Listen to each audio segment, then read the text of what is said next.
টি-20 বিশ্বকাপে খেলতে নেমে যেন প্রাণের সঞ্চার হয়েছে বাংলাদেশ দলের মাঝে। ধুঁকতে থাকা এক দল এখন প্রতিপক্ষের চোখে চোখ রেখে লড়াই করছে।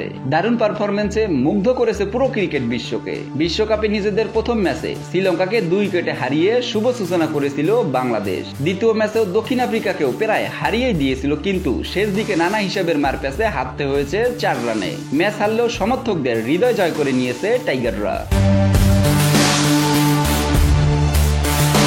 ম্যাচের একদম শুরুতে আগে ব্যাট করতে নামা দক্ষিণ আফ্রিকাকে বড়সড় ধাক্কা দেন টাইগার পেসার তানজিম হাসান সাকিব। প্রথম ওভারেই ওপেনার রেজাকে গোল্ডেন ডাকে ফেরান তানজিম। এরপর ভয়ঙ্কর হয়ে উঠতে থাকা কুইন্টন ডি কককেও ফেরান তিনি। নিয়েছেন ক্রিস্টান স্টাবের উইকেটেও। দুর্দান্ত বোলিংয়ের শুরুতেই প্রোটিয়াদের কাঁপিয়ে দেন তানজিম। ক্যারিয়ারের সেরা বোলিংয়ে 18 রান খরচায় 3 উইকেটে শিকার করেন তানজিম হাসান সাকিব। নতুন বলে তানজিম হাসান সাকিবের এমন অসাধারণ বোলিং দেখে বেজায় খুশি ভারতের জনপ্রিয় ধারাভাষ্যকার হর্ষা ভোগলে। নিজের ফেসবুক অ্যাকাউন্টে তিনি লিখেছেন, একটি সঠিক নতুন বলের বোলিং আক্রমণ যা পার্থক্য করে দিতে পারে। বাংলাদেশ তা উপভোগ করেছে। তানজিম হাসানের জীবনী শক্তি ভালো লাগছে। এখান থেকে ম্যাচটা জেতা উচিত। ম্যাচটা যদিও শেষ ম্যাচ জেতা হয়নি বাংলাদেশে, তবে তানজিম সাকিবের এমন দুর্দান্ত বোলিং নিশ্চিতভাবে হৃদয় ছুঁয়ে গেছে সমর্থকদের।